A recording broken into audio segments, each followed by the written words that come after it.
I have never been a jealous man. In relationships, I always gave space. Sarah said that she liked it, that I didn't control her like other men. But as it turned out, I was just naive. It all started with little things. She started staying late after work more often than usual. Meeting with colleagues, need to work a couple of hours, a standard set of phrases. I didn't pay attention until one evening she told me she was going to her friend Kate's house for the weekend. There was nothing suspicious. Except for one thing, Kate was my friend on Facebook, and that same evening she posted a photo from a vacation in another city. I decided to keep quiet. On Saturday morning, Sarah packed her things and left. I didn't stop her. Instead, I opened her laptop, which she had left at home. The password was the same. The first thing I found was her messenger messages. The name was A. Contractor. No photo, no signature. I opened the correspondence and, as it turned out, he was a contractor in only one thing: arranging my wife's hotel rooms. The last message: see you on Saturday, the room is booked. Take that red underwear, ***. I was not hurt. Surprise, yes. Indignation, a little. But anger prevailed. I did not write anything to her. Instead, I called the hotel and checked the reservation. Yes, the room was booked in the name of Alex Pearson. And he stayed there often. I arrived an hour before they were supposed to check in. At the reception, I said that I arrived before Alex and would like to leave a surprise in the room. The friendly receptionist gave me the key. I walked into the room, threw my house keys on the table, and sat down in the chair across from the bed. I waited. Half an hour later, the door opened. They came in, laughing. Sarah stopped immediately when she saw me. "Oh," was all she could say. Alex looked at me silently. "Don't mind me, I'm just checking the quality of the repair," I said, getting up from my chair. "I think the contractor did a great job." I took the keys from the table and headed for the door. "You've got it all wrong," Sarah shouted, but her voice was weak, almost pitiful. I turned around and calmly answered. "I understood everything correctly. Only now you can spend the whole weekend with him without making up business trips." The door closed quietly behind me. I got in my car and drove home. A week later, I filed for divorce. Sarah tried to contact me several times after that incident. She wrote long messages, left voicemails. It all boiled down to one thing: it was a mistake, she was confused, and she just needed to think it over. I did not answer. When we met in court, she looked exhausted. Alex did not appear next to her. She was alone. The judge held the hearing quickly. We had no children, and the division of property was simple. I left her some furniture and a car. I didn't need anything but freedom. When we left the building, she came up to me. "Alex." I looked at her. For the first time in all these weeks, I wondered, why? "What do you want, Sarah?" She was silent for a few seconds, then sighed. "I'm sorry about this. I'm really sorry. I know you are. But it's not enough." She tried to touch my hand, but I took a step back. "Thank you for all these years," I said, looking her straight in the eye, "but now it's all in the past." I got in the car and drove away without looking back. A year has passed. I won't lie, the first few months were difficult. The evenings were lonely, and memories broke through from time to time through any busyness. But over time, it got easier. I started traveling more, meeting friends, doing things I had put off. Once I was sitting in a coffee shop when a waitress I knew came up to me. "Alex, I saw your wife the other day." "Ex-wife," I clarified. "Yes," she blushed a little, "she was alone. She didn't look, well." I nodded and took a sip of coffee. Life is different. As I was leaving the coffee shop, I received a message from Sarah on my phone. I hope you are happy. I know you deserve better now. Another year passed. Life became easier, calmer. I began to enjoy things I hadn't noticed before: morning coffee on the terrace, walks alone, trips to new cities without a plan or obligations. One day, on my way back from work, I saw a familiar face in the supermarket. Sarah was standing by the wine shelf, holding a bottle in her hand. She noticed me, but didn't look away as I expected. On the contrary, she walked over. "Hi," she said, trying to smile. "Hi," I nodded, not really wanting to continue the conversation. She looked tired. There was something in her eyes that I couldn't help but notice: loneliness. "How are you?" she asked, holding the bottle in her hands as if it were her last support. "I'm fine. And you?" She shrugged her shoulders. "I'm alive." We were silent for a few seconds, as if searching for words that wouldn't sound awkward. "I saw Alex a few times," she said, looking off to the side, "but it didn't last long." I nodded, feeling neither happy nor sorry. "You know," she continued, "I often think you deserved better." "Perhaps," I replied, looking at the food shelf, "but I have no regrets." She looked up at me as if surprised by these words. "No regrets?" "No. I've learned a lot." Sarah fell silent. "I have to go," I said, feeling like this conversation was no longer making sense. "Alex," she stopped me with a light touch on my arm, "thank you." I just nodded and went to the checkout. When I left the supermarket, the sun was already setting. There was something fresh in the air, like after a rain. Eventually, everything fell into place. Not immediately, not without pain. But now I knew for sure that sometimes the best thing to do is to let go of the past and allow yourself to move on. A few weeks after that meeting, I completely forgot about Sarah. Life flowed forward like a river that no longer looks back at what it left behind. One evening I was sitting in a bar with my friend, Mark. We hadn't seen each other much lately, so we decided to catch up. "You've changed," he said, taking a sip of his beer. "You used to be tense all the time. Now you're like a new person." "I guess I just stopped holding on to what was pulling me down." Marco nodded. "That's right. But to be honest, I always thought you and Sarah wouldn't last." I raised my eyebrows. "Why didn't you tell me that then?" "Because it was none of my business. But I saw how hard you tried, and she didn't always appreciate it." I didn't say anything. Those words hit the nail on the head, but instead of bitterness, I felt relief. Marco put his empty glass on the table. "In any case, if you're happy now, that's the main thing." I smiled and ordered 2 more drinks. The next day I went for a morning run. The city was still sleeping, and I ran through the streets, thinking about how much had changed since then. On my way home, Sarah was sitting on a park bench. She was looking in front of her, holding a coffee in her hands. I almost walked by, but she noticed me. "Hi," she said quietly. "Hi." I stopped. She took a sip of coffee and sighed.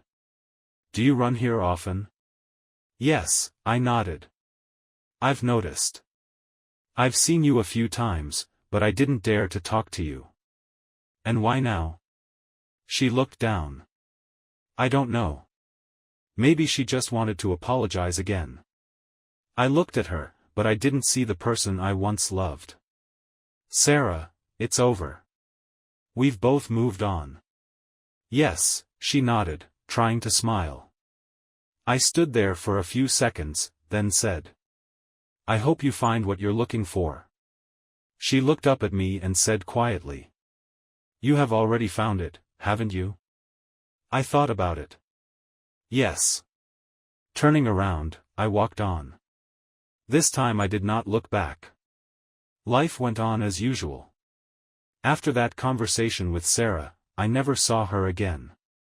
It seems that she finally realized that our paths had finally parted. A few months later, I met Laura. It was unexpected. We met in a bookstore when we both reached for the same book. It's a classic cliché, but sometimes life works that way. Laura was open, cheerful, and not at all like Sarah. She didn't play games, didn't make me doubt my worth. Everything was simple around her. And over time, this simplicity became what I began to appreciate the most. One evening we were sitting at my house watching an old movie, and Laura suddenly asked, "Alex, have you ever thought that cheating could make your life better?" I looked at her in surprise. I can't say it was something I was grateful for.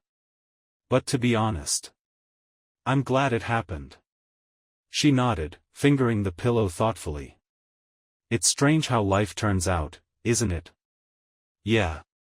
It could have turned out so differently. She smiled and hugged me.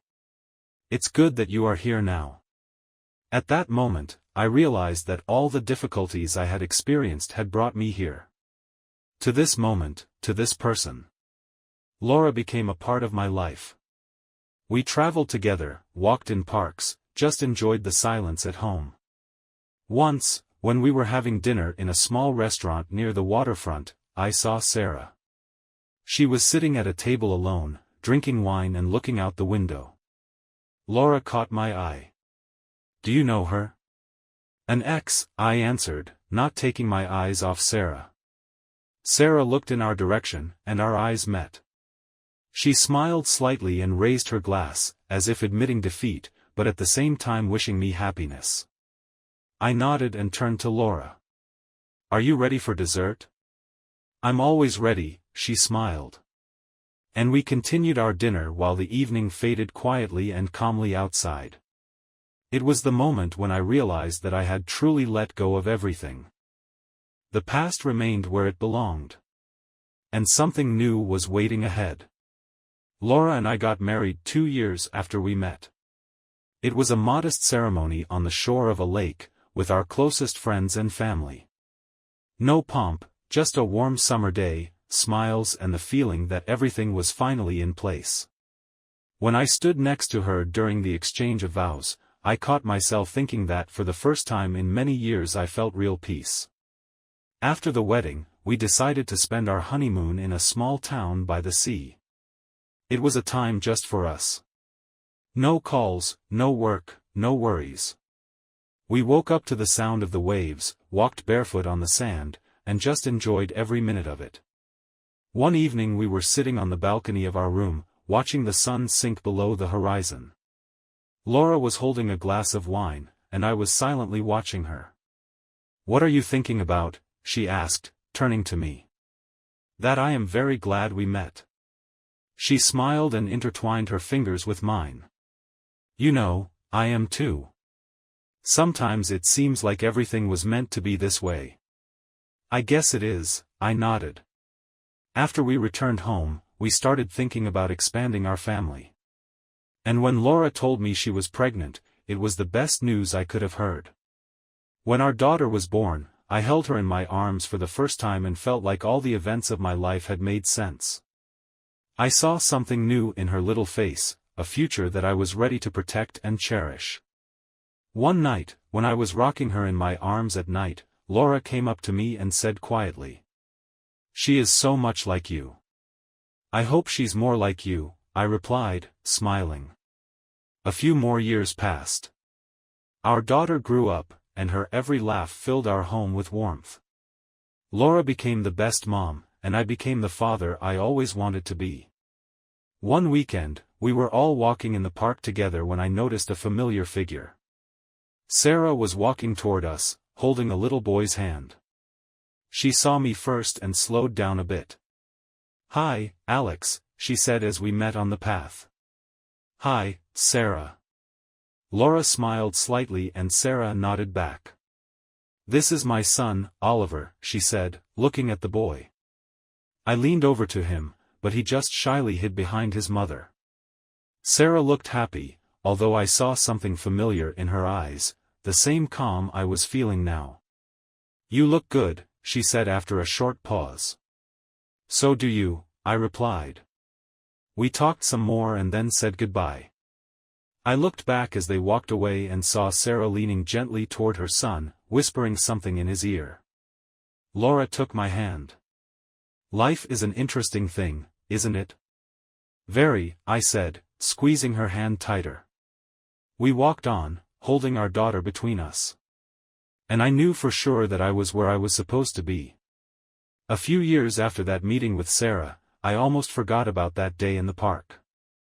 My life was filled with the usual routine: school for our daughter, work, weekends in nature, and short trips with Laura. All of this was part of our everyday happiness. One evening, when I was sitting in my office doing some paperwork, the phone rang. The number was unfamiliar, but I picked up the phone anyway. "Hi, Alex," said Sarah's voice. I recognized her immediately, even though a lot of time had passed. "Hi, Sarah. Is something wrong?" "No, everything's fine," she paused. "I just wanted to thank you." "For what?" "For that meeting in the park," she sighed softly.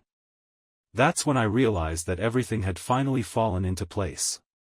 "You looked happy, and it made me reconsider a lot of things in my life." I was silent, not knowing what to say. "Oliver asked about you. He remembered you that day." "Did he?" "Yes," she smiled. "And you know, I think he saw something important in you. Someone reliable, like you've always been." "Thank you," I said, looking out the window, where the sun was slowly fading over the horizon. "Well, I won't keep you," she said, "I just wanted to let you know. It was good to hear from you, Sarah. Take care of yourself." "You too, Alex." I hung up the phone and thought for a minute. Laura came into the room, holding a cup of tea. "Who was that?"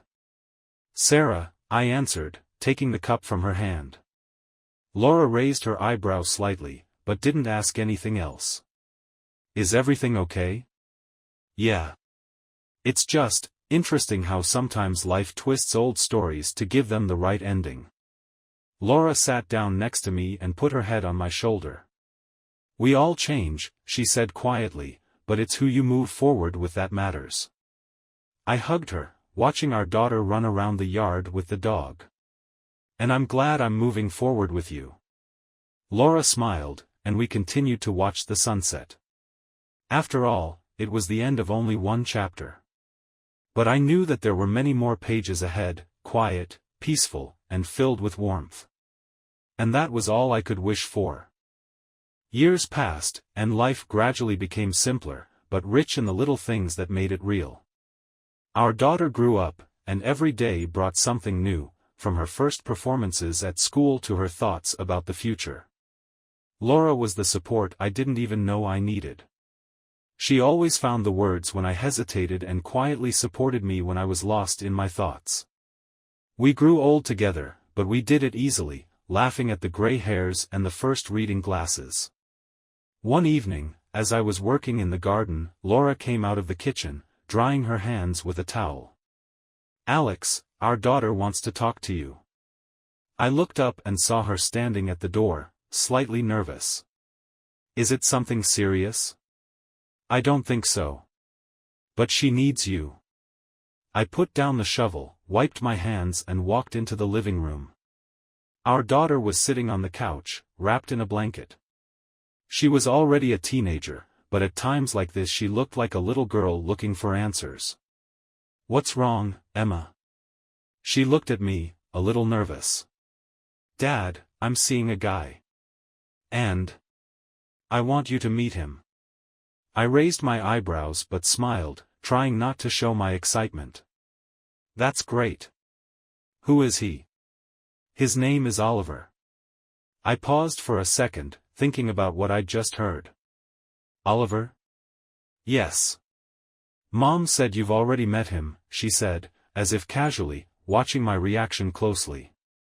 I took a deep breath and nodded. "Yes, I met his mom a few years ago." Emma smiled and relaxed a little. "He's a nice guy, Dad. And I wish you would give him a chance. If you're happy, Then I'm happy, I said, hugging her. Later that night, I told Laura about it. Do you think this is fate? I joked, looking at the ceiling as we went to bed. Laura smiled and snuggled closer. Maybe it was meant to be. Sometimes life brings people together who are supposed to be together, even after generations. I thought about her words, feeling warmth envelop me. At some point, you stop looking for answers to all the questions. You just accept what is and are grateful for every day spent with those you love. And perhaps this is true happiness. The next day, Emma brought Oliver to our house for dinner. I cooked on the grill while Laura set the table in the backyard. When they appeared on the doorstep, I immediately recognized the boy. He had grown up, but his face remained the same. Sarah had raised him well. "Hello, Oliver," I said, shaking his hand. "Hello, Mr. Alex," he smiled, as if he recognized me too. "Just Alex," I replied, patting him on the shoulder. Dinner was a light, relaxed affair. Oliver was joking a lot, Emma was beaming with happiness, and Laura was listening with interest to their stories about their studies and their plans for the future.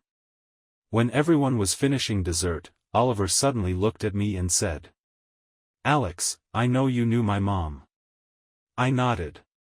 Yes, we had crossed paths. She told me about it. And you know what? She always said that you were the man she respected the most in her life. I was silent for a few seconds, feeling Laura squeeze my hand lightly under the table. "Thank you, Oliver. That means a lot to me." He smiled and changed the subject, but I thought about those words for a long time. After that night, Oliver became a frequent guest at our house. Emma and he planned to travel and study together and even started talking about moving to another city after graduation. One day, when Brian and I were sitting on the porch drinking beer, he made a joke. "You know, Alex, maybe someday you and I will be grandparents to the same grandchildren." I laughed, but somewhere deep down, the thought didn't seem so incredible. A few more years passed. Emma and Oliver were married in a small ceremony on the same lake where I had once married Laura.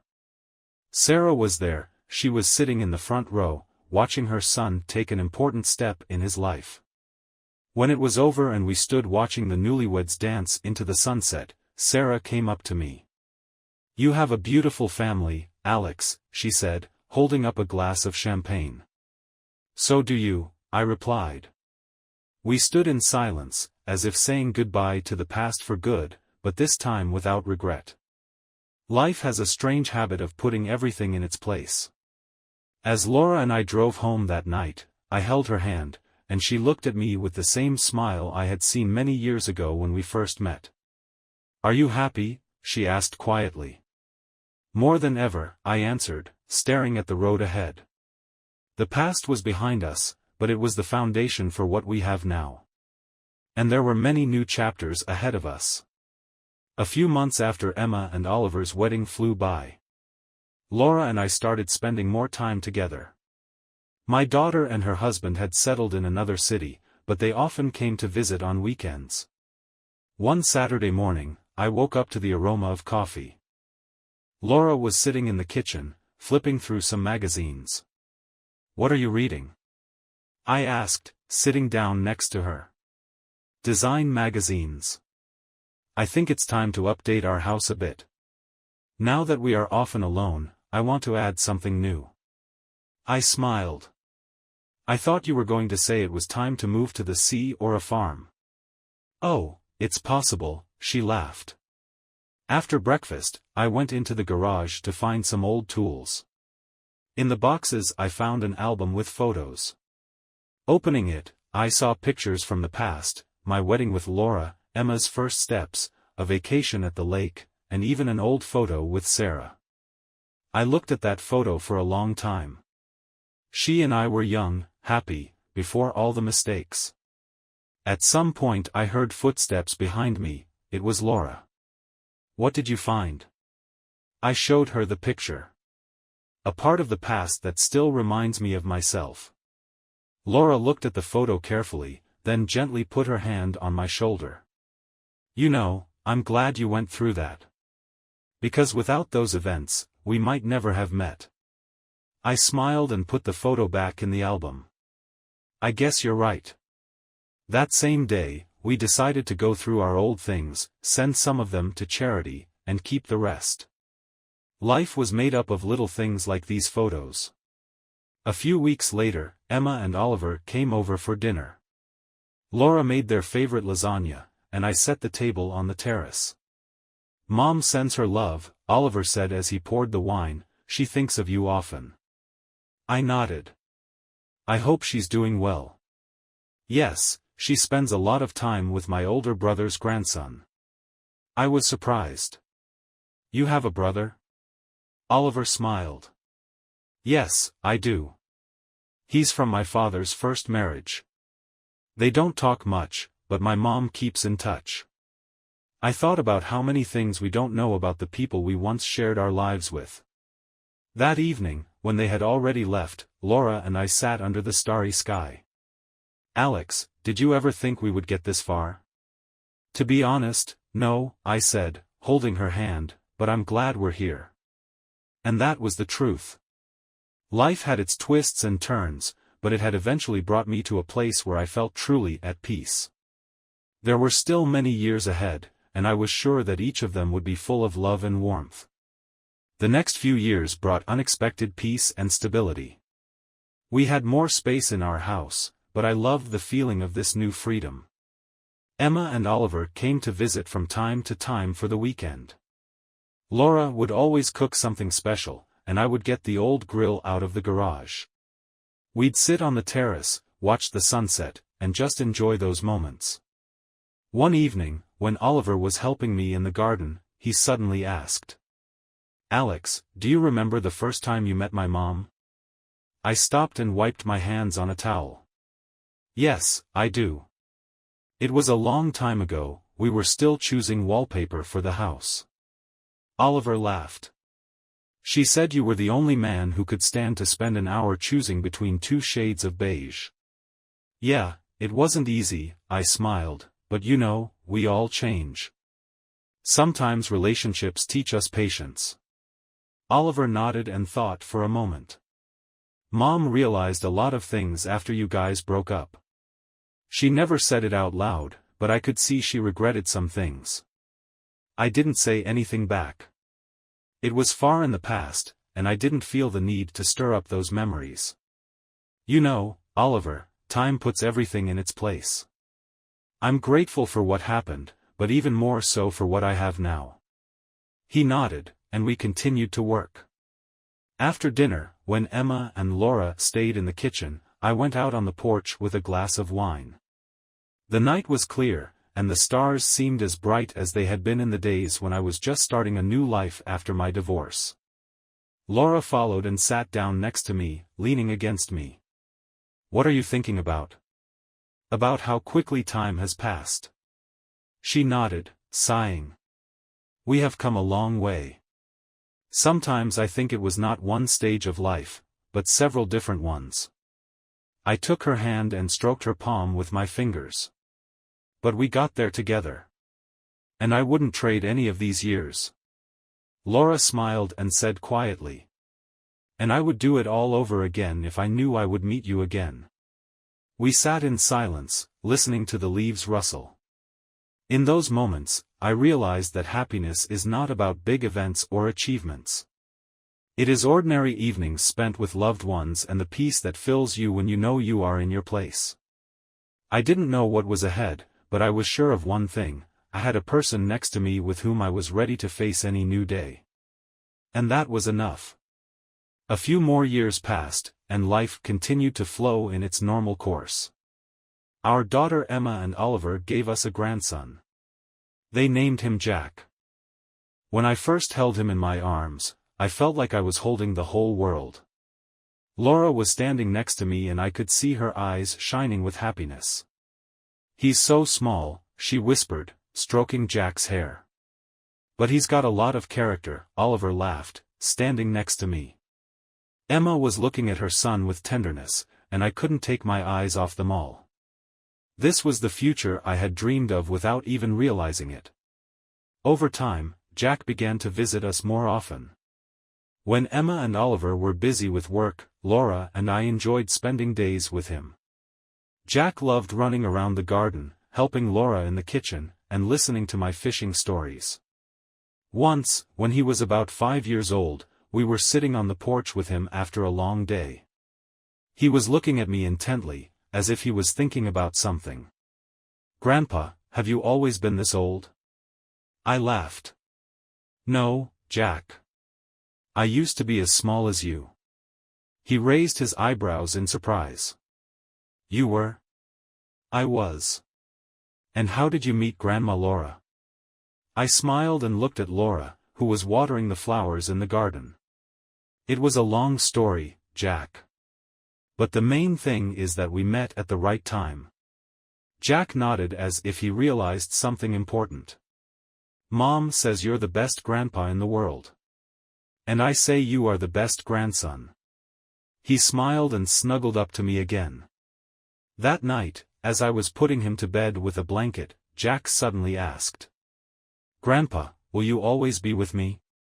I sat down next to him and gently ran my hand through his hair. "Always, Jack.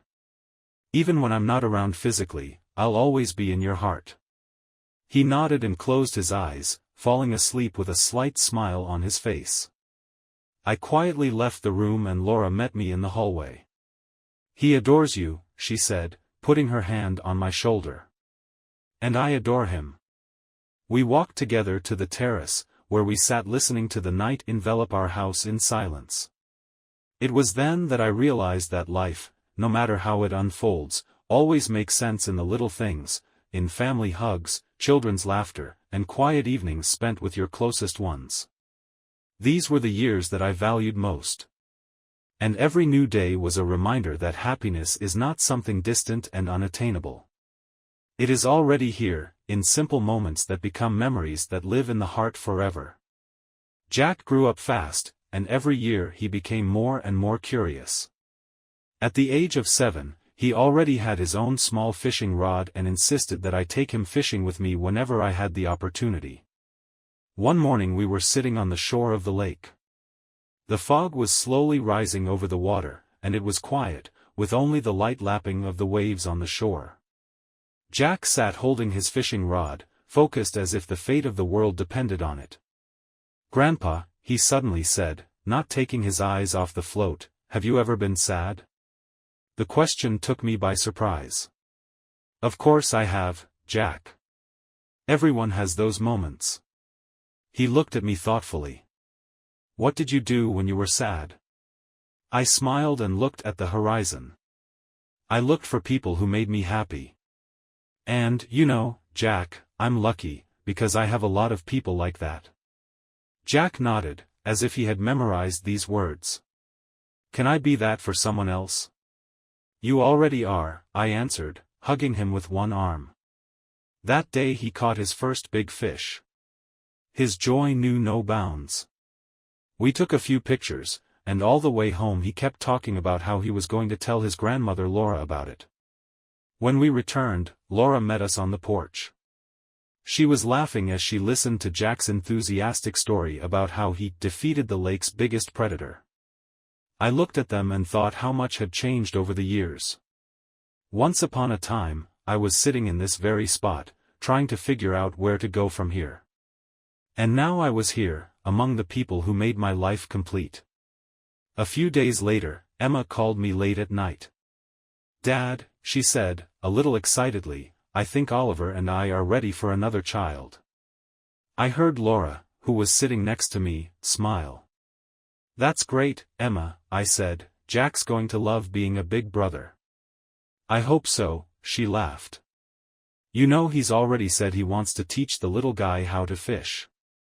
I laughed along with her, feeling warmth spread through my chest. The next morning I took my first fishing rod out of an old box in the garage. It was worn, but still strong. "Jack," I said when he came running to visit us, "this is yours. I once learned to fish with this rod. Now it's your turn." He took the rod as carefully as if it were a treasure. "Thank you, Grandpa. I will take care of it." And at that moment I realized, our stories are intertwined and continue in our children and grandchildren. Every smile, every memory is a part of the big family story that we write together. And I was grateful for the opportunity to be a part of this book. The following years were the calmest and warmest period of my life. Jack grew up, and now we no longer just went fishing with him, he was interested in everything I could show him. We tinkered together in the garage, went hiking, and even planted new trees in the garden where Laura used to grow her flowers. One day, when Jack and I were repairing an old bicycle, he suddenly asked, "Grandpa, how did you know that Grandma Laura was the same person?" I put the wrench on the floor and thought for a second. "You know, Jack, it wasn't like in the movies. No fireworks or music in my head. It was just that over time I realized that I always felt good around her. Easy. And even in the most difficult moments, I felt like I was not alone." Jack nodded, processing this thought.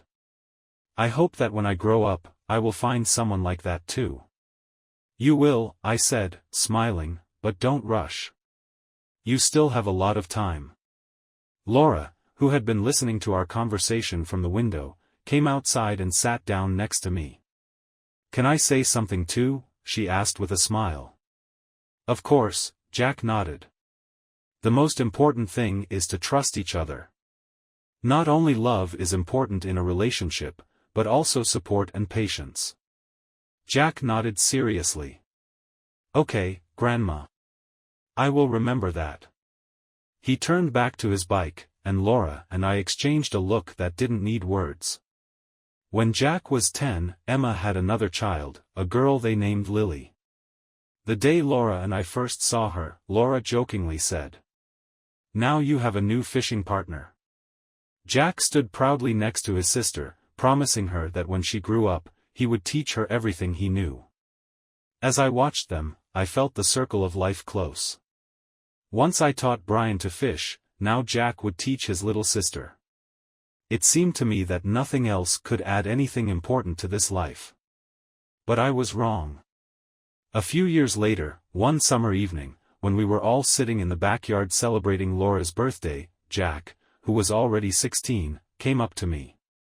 "Grandpa," he began seriously, "do you remember how you said you found Grandma Laura when you least expected it?"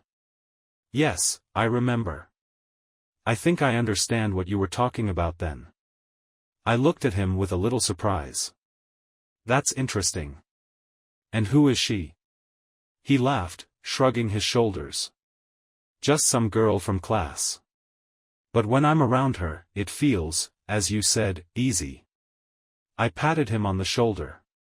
"That's a good start, Jack. But remember, the key is to take it slow."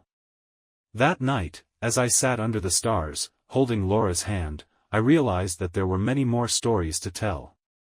Our life became a legacy that we passed on, through our children, grandchildren, and all the moments that remained in their hearts.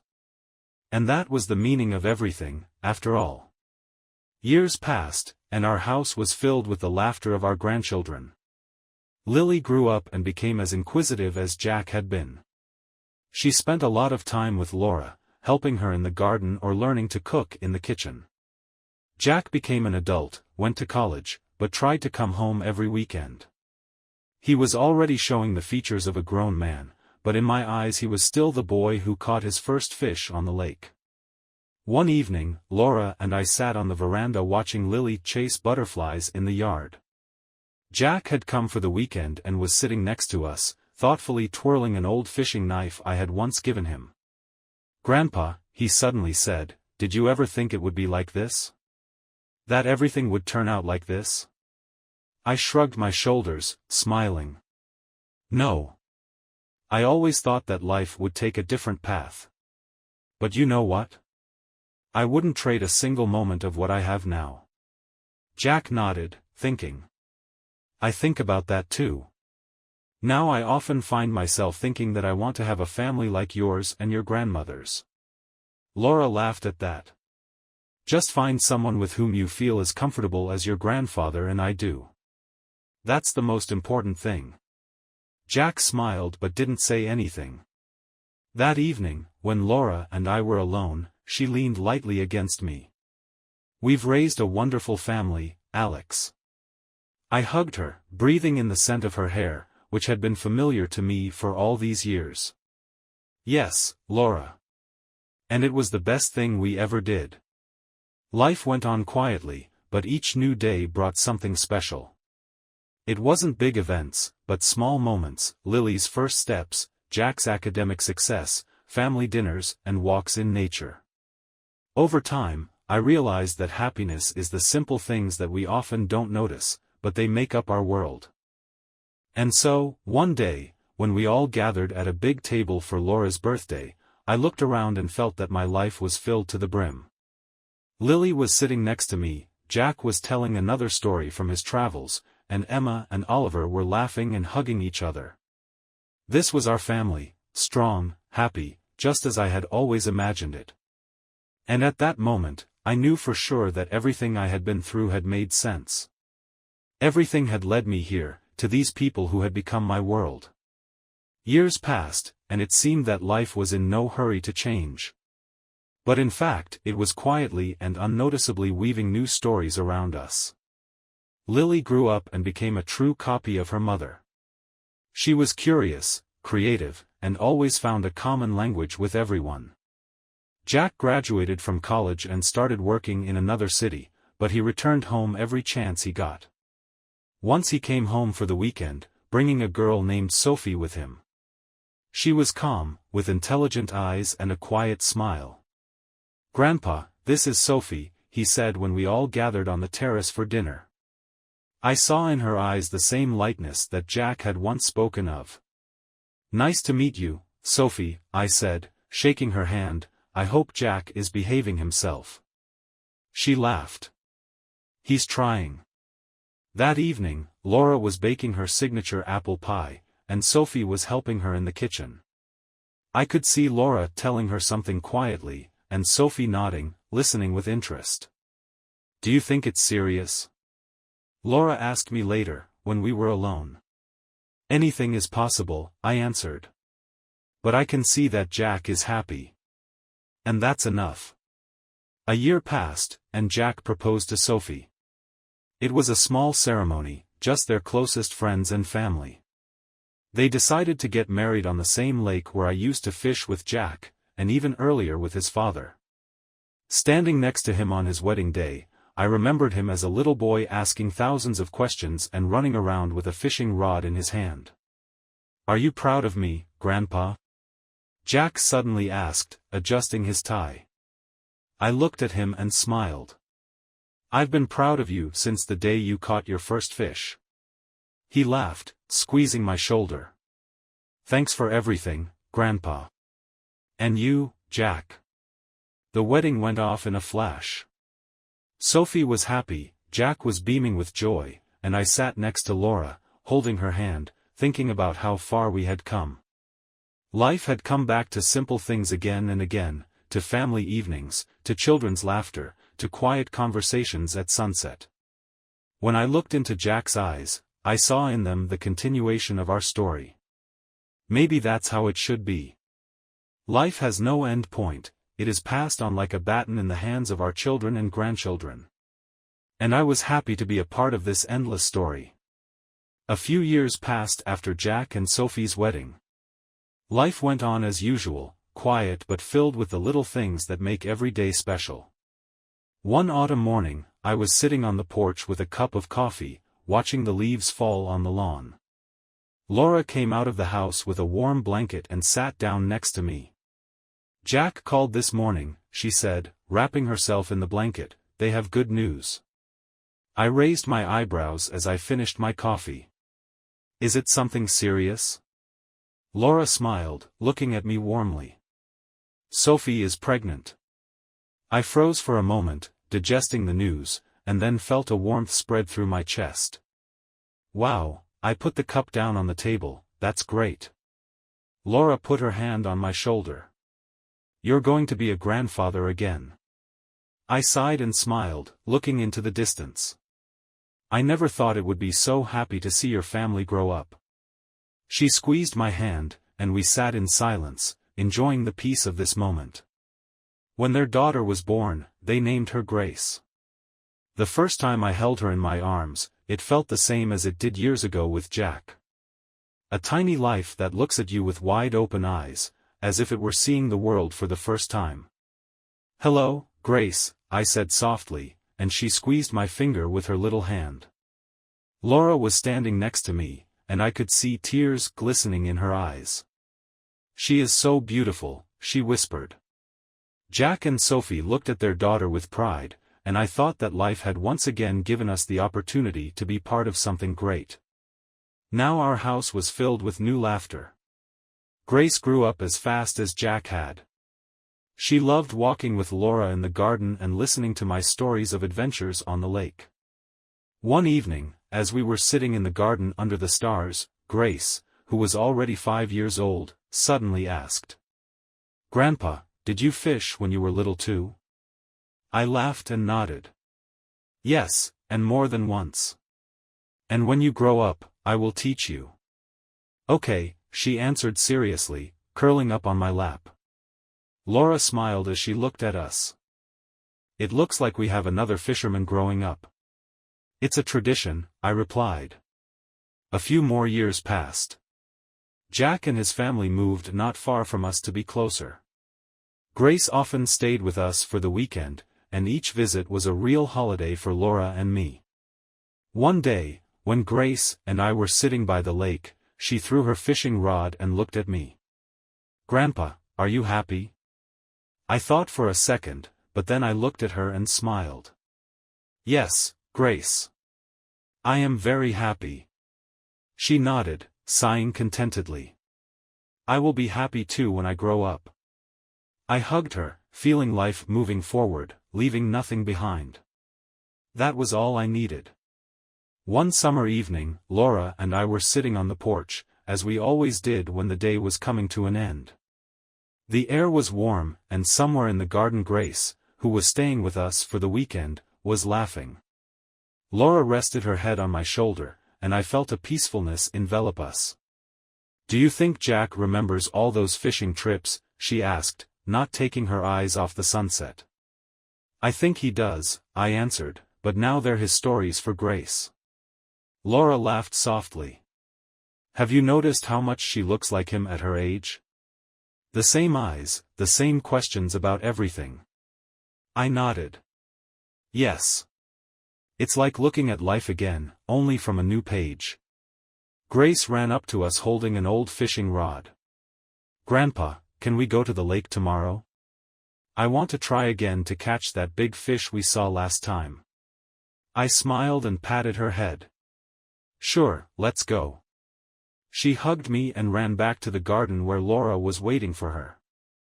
I stayed sitting on the porch, looking at the sky, which was getting darker by the minute. I felt a sense of accomplishment in my soul. I had found everything I had been looking for. In this family, in these simple days filled with the laughter of children and cozy evenings with Laura.